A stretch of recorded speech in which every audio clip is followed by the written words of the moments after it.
Welcome back, everyone. Sheepdog Smokey here, and if this one doesn't scare you, I don't know what will. But apparently, there has now been official findings of flesh-eating bacteria among those invading us at the southern border.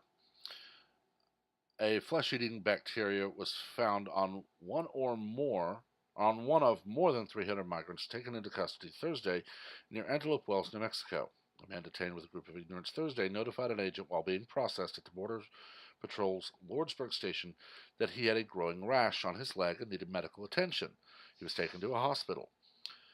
Uh, he was diagnosed by hospital staff with a flesh eating bacteria and will require additional and more extensive treatment. Now, the group of 306, mostly from Central American countries, were taken into custody at just after midnight near the Antelope Wells port of entry. Of course, you had families and unaccompanied minors, and the children were in need of medical assistance and taken to hospitals as well. This is a growing problem. We have outbreaks of diseases that were previously all but eradicated in major cities. We have typhus and other diseases in LA, measles breaking out in New York, now flesh eating bacteria coming across the border in New Mexico. And I'm sorry, that man was part of 306 people. That means 306 people have been exposed to it, as have all of those border agents and hospital staff that were exposed to him. I'm not really sorry. Necrotizing fasciitis is not something I want to get intimately acquainted with, ever. Yet we have now a flesh-eating bacteria that has entered our country, and because we are a humanitarian country, that person was taken to a hospital and treated, and they will receive the further treatment needed.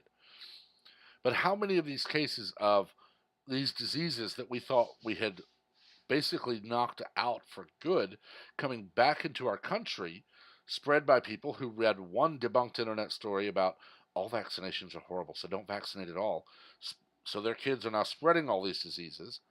How much longer are we going to accept this? I feel for the guy. I really do.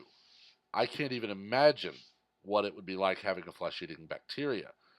But nothing gives a person the right to invade another country, to break that country's laws.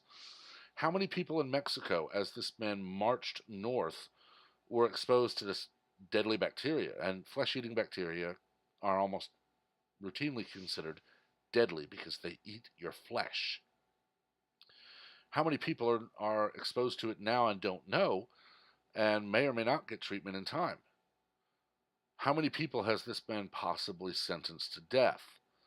Yet we have liberals in D.C. and Hollywood who are going to scream that the mere fact he had it means that he should have been allowed to march through Mexico to our border, demand entry, and receive free health care. Joe Biden himself is on record that it's a requirement that we provide free health care to illegal immigrants. And it's not. And it never has been, and it never will be. You see, this is going to be brought up by the liberals as proof that we have a humanitarian crisis, and we need to let them all in and send them all to the hospitals that they need. And nothing could be further from the truth. We have amazing groups like Doctors Without Borders, and we have people all over the world that study for years to become doctors. And all of that is ignored because right now, liberals can't stand that Donald Trump is enforcing U.S. border law. And this is something that needs to stop. The judges ordering that Donald Trump cannot enforce U.S. border law need to be asked on the record in front of a camera.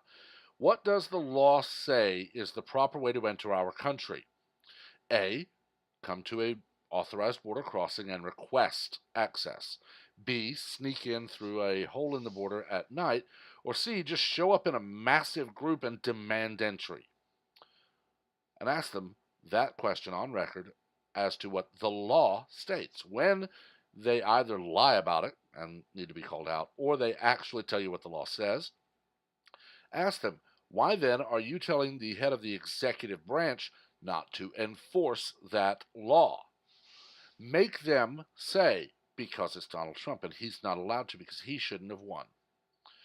You see, we have these Obama appointees who have donated to Obama's campaign now ruling that Donald Trump cannot exercise executive authority. And all that needs to stop. That, or the judges that issued the edicts that Donald Trump cannot enforce U.S. immigration law, need to be sent a bill for every hospital stay that an illegal alien incurs, saying, you told the president he had to let these people in. They then incurred medical bills. You are now asked to pay for them because without that, they would never have been in the United States at all. I talked about this on Twitter the other day when the judge ruled that money that is not needed in one place cannot be allocated to another by Donald Trump, because for 8 years of Barack Obama, money was shifted wherever he wanted it to be, unneeded where it was to begin with or not. Billions in cash sent to Iran, as an example. But now that it's Donald Trump, he's not allowed to exercise any authority that is granted to him by the Constitution. This is going to explode in all of our faces, honestly, because